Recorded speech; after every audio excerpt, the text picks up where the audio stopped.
Hi hello ಎಲ್ರಿಗೂ ನಮಸ್ಕಾರ. ನಾನು ನಿಮ್ಮ Rakshita Pavan. Welcome back to my YouTube channel. ಇವತ್ತಿನ ವಿಡಿಯೋದಲ್ಲಿ ಒಂದೊಳ್ಳೆ ರೆಸ್ಟೋರೆಂಟ್ ಸ್ಟೈಲಲ್ಲಿ ವೆಜ್ ಕುರ್ಮಾ ಮಾಡೋದು ಹೇಗೆ ಅಂತ ನೋಡೋಣ. ಜಾಸ್ತಿ ಮಸಾಲೆನ ಬಳಸ್ದಲೇ ತುಂಬ ಕ್ವಿಕ್ಕಾಗಿ ಮತ್ತು ತುಂಬ ಟೇಸ್ಟಿಯಾಗಿ ಈ ಕುರ್ಮಾನ ಮಾಡ್ಕೋಬೋದು. ಜಾಸ್ತಿ ಮಸಾಲೆ ಇಲ್ದಲೇ ಇರೋದ್ರಿಂದ ಮಕ್ಕಳು ಕೂಡ ನೀವು ಆರಾಮಾಗಿ ಇದನ್ನು ಕೊಡ್ಬೋದು. ಕುರ್ಮಾ ಮಾಡ್ಕೊಳ್ಳೋದಕ್ಕೆ ಫಸ್ಟ್ ನಾನಿಲ್ಲಿ ಒಂದು ಜಾರ್ಗೆ ಒಂದು 1/2 ಕಪ್ಪಷ್ಟು ತೆಂಗಿನ ತುರಿಯನ್ನು ಹಾಕ್ಕೊಂಡಿದ್ದೀನಿ.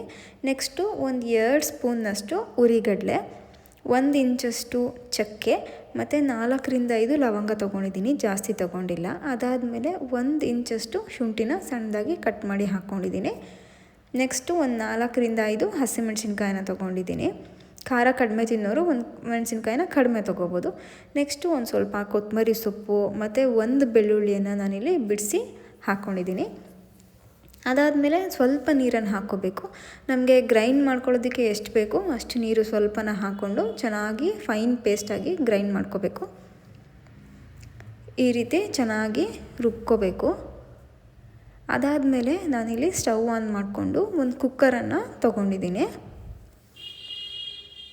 ನೆಕ್ಸ್ಟು ಕುಕ್ಕರ್ಗೆ ಒಂದು 4ರಿಂದ 5 ಟೇಬಲ್ ಸ್ಪೂನಷ್ಟು ಎಣ್ಣೆನ ಹಾಕೋತಾ ಇದ್ದೀನಿ.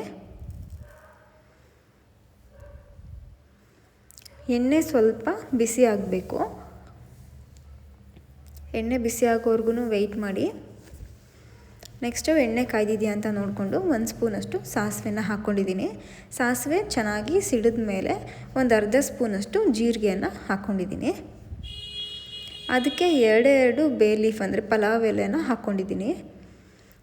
ನೆಕ್ಸ್ಟು ಅದೆಲ್ಲ ಎಣ್ಣೆಲಿ ಫ್ರೈ ಆದಮೇಲೆ 2 ಮೀಡಿಯಮ್ ಸೈಜ್ ಈರುಳ್ಳಿಯನ್ನು ಸಣ್ಣದಾಗಿ ಕಟ್ ಮಾಡಿ ಎಣ್ಣೆಗೆ ಹಾಕ್ಕೊಂಡು ಫ್ರೈ ಮಾಡ್ಕೊತಾ ಇದ್ದೀನಿ.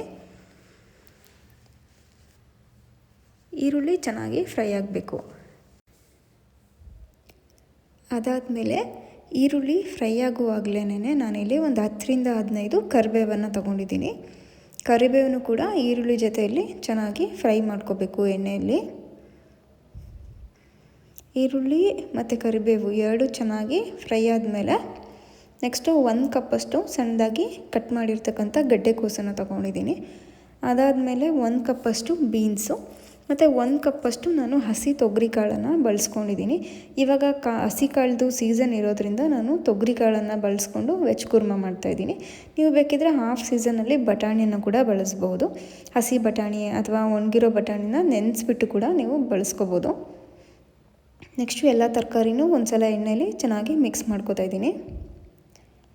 ಅದಾದಮೇಲೆ ಒಂದು ಸ್ವಲ್ಪ ಕಸೂರಿ ಮೆಥಿಯನ್ನು ಚೆನ್ನಾಗಿ ಕ್ರಷ್ ಮಾಡಿ ಹಾಕ್ಕೋತಾ ಇದ್ದೀನಿ. ತರಕಾರಿ ಬೇಯುವಾಗಲೇ ನಾನು ಹಾಕ್ಕೋತಿದ್ದೀನಿ. ನೆಕ್ಸ್ಟು ರುಚಿಗೆ ತಕ್ಕಷ್ಟು ಉಪ್ಪನ್ನು ಹಾಕ್ಕೊತಿದ್ದೀನಿ. ಇದಾದಮೇಲೆ ತರಕಾರಿ ಎಲ್ಲ ಚೆನ್ನಾಗಿ ಫ್ರೈ ಮಾಡ್ಕೋಬೇಕು. ಉಪ್ಪು ಹಾಕಿರೋದ್ರಿಂದ ಚೆನ್ನಾಗಿ ಉಪ್ಪು ಹಿಡಿಬೇಕು ತರಕಾರಿಗೆ. ಈ ರೀತಿ ಚೆನ್ನಾಗಿ ಮಿಕ್ಸ್ ಮಾಡ್ಕೋಬೇಕು. ಒಂದು 2 ನಿಮಿಷ ಚೆನ್ನಾಗಿ ತರಕಾರಿ ಎಲ್ಲ ಈರುಳ್ಳಿ ಜೊತೆ ಫ್ರೈ ಆಗೋಕ್ಕೆ ಬಿಡಬೇಕು. ನೆಕ್ಸ್ಟು ಇದಕ್ಕೆ ನಾನಿಲ್ಲಿ 1 ಮೀಡಿಯಮ್ ಸೈಜ್ ಟೊಮ್ಯಾಟೋನ ಸಣ್ಣದಾಗಿ ಕಟ್ ಮಾಡಿ ಸೇರಿಸ್ಕೊತಾ ಇದ್ದೀನಿ. ಟೊಮ್ಯಾಟೊ ಬೇಗ ಫ್ರೈ ಆಗೋದ್ರಿಂದ ತರಕಾರಿಗಳೆಲ್ಲ ಹಾಕಿ ಆದಮೇಲೆ ಲಾಸ್ಟಲ್ಲಿ ನಾನು ಟೊಮ್ಯಾಟೊ ಹಾಕೋತಿದ್ದೀನಿ. ಟೊಮ್ಯಾಟೊ ಹಾಕಿದ್ಮೇಲೂ ಕೂಡ ಇನ್ನೊಂದು ಸಲ ಚೆನ್ನಾಗಿ ಮಿಕ್ಸ್ ಮಾಡ್ಕೋಬೇಕು. ಈ ರೀತಿ 1-2 ನಿಮಿಷ ಚೆನ್ನಾಗಿ ತರಕಾರಿ ಎಣ್ಣೆಯಲ್ಲಿ ಕುಕ್ ಆಗೋದಕ್ಕೆ ಬಿಟ್ಟು ನೆಕ್ಸ್ಟು ಇವಾಗ ತರಕಾರಿ ಎಲ್ಲ ಚೆನ್ನಾಗಿ ಫ್ರೈ ಆದಮೇಲೆ ನಾವೇನು ಮಸಾಲೆಯನ್ನು ಸ್ಟಾರ್ಟಿಂಗಲ್ಲಿ ರುಬ್ಕೊಂಡಿದ್ವಿ ಆ ಮಸಾಲನ್ನು ಇವಾಗ ನಾನು ಹಾಕೋತಾ ಇದ್ದೀನಿ. ಅದಕ್ಕೆ ಒಂದು ಸ್ವಲ್ಪ ನೀರು ಬೆರೆಸ್ಕೊಂಡು ನಮಗೆ ಕನ್ಸಿಸ್ಟೆನ್ಸಿ ಎಷ್ಟು ಬೇಕೋ ನೋಡಿಕೊಂಡು ಸ್ವಲ್ಪನೇ ನೀರು ಹಾಕ್ಕೊಂಡು ಚೆನ್ನಾಗಿ ಮಿಕ್ಸ್ ಮಾಡ್ಕೋಬೇಕು. ಜಾಸ್ತಿ ನೀರು ಹಾಕ್ಕೋಬಾರ್ದು. ನಮಗೆ ಸಾಗು ಅಥವಾ ಕುರ್ಮಗೆ ಯಾವ ಕನ್ಸಿಸ್ಟೆನ್ಸಿ ಬೇಕೋ ಅಷ್ಟು ಮಾತ್ರ ನೀರನ್ನು ಹಾಕ್ಕೋಬೇಕು. ಸ್ವಲ್ಪ ಕಡಿಮೆನೇ ಹಾಕ್ಕೊಳ್ಳಿ, ತುಂಬ ಜಾಸ್ತಿ ಹಾಕ್ಕೊಳ್ಳೋದು ಬೇಡ. ಸ್ವಲ್ಪ ನೀರು ಹಾಕಿ ಚೆನ್ನಾಗಿ ಮಿಕ್ಸ್ ಮಾಡಿಕೊಂಡು ಕುಕ್ಕರ್ ಲಿಡ್ಡನ್ನು ಹಾಕಿ 2 ವಿಷಲ್ ಓಡಿಸ್ಕೊಂಡ್ರೆ ಸಾಕು. ನೋಡಿ, ನಾನಿವಾಗ 2 ವಿಷಲ್ ಓಡಿಸ್ಕೊಂಡಿದ್ದೀನಿ. ಕುರ್ಮಾ ರೆಡಿಯಾಗಿದೆ. ತರಕಾರಿನೂ ಅಷ್ಟೇ ತುಂಬ ಸಾಫ್ಟಾಗಿ ಚೆನ್ನಾಗಿ ಫ್ರೈ ಆಗಿರುತ್ತೆ. 2 ವಿಷಲ್ ಓಡಿಸ್ಕೊಂಡ್ರೆ ಸಾಕಾಗುತ್ತೆ. ಇದಾದಮೇಲೆ ನಾನು ಕುಕ್ಕರ್ ಮುಚ್ಚಳ ತೆಗೆದ್ಮೇಲೆ ಇನ್ನೊಂದು ಸಲ ಚೆನ್ನಾಗಿ ಮಿಕ್ಸ್ ಮಾಡ್ಕೊತಿದ್ದೀನಿ. ಚೆನ್ನಾಗಿ ಮಿಕ್ಸ್ ಮಾಡ್ಕೊಂಡಾದಮೇಲೆ ಲಾಸ್ಟಲ್ಲಿ ಒಂದು ಸ್ವಲ್ಪ ಕೊತ್ತಂಬರಿ ಸೊಪ್ಪನ್ನ ಹಾಕ್ಕೋಬೇಕು.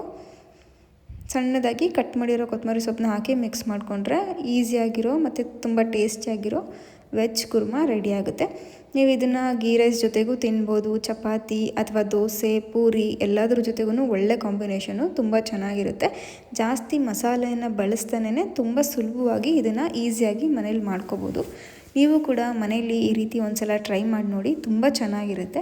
ನಿಮಗೆ ನನ್ನ ವಿಡಿಯೋ ಇಷ್ಟ ಆದರೆ ಲೈಕ್ ಮಾಡಿ, ಜಾಸ್ತಿ ಇಷ್ಟ ಆಯಿತು ಅಂತಂದರೆ ಒಂದು ಕಮೆಂಟ್ ಮಾಡಿ, ಶೇರ್ ಮಾಡಿ. ಇನ್ನೂ ನನ್ನ ವಿಡಿಯೋನ ಸಬ್ಸ್ಕ್ರೈಬ್ ಮಾಡದೆ ನೋಡ್ತಾ ಇದ್ದೀರಾ ಅಂದರೆ ದಯವಿಟ್ಟು ನನ್ನ ಚಾನಲ್ನ ಸಬ್ಸ್ಕ್ರೈಬ್ ಮಾಡ್ಕೊಳ್ಳಿ.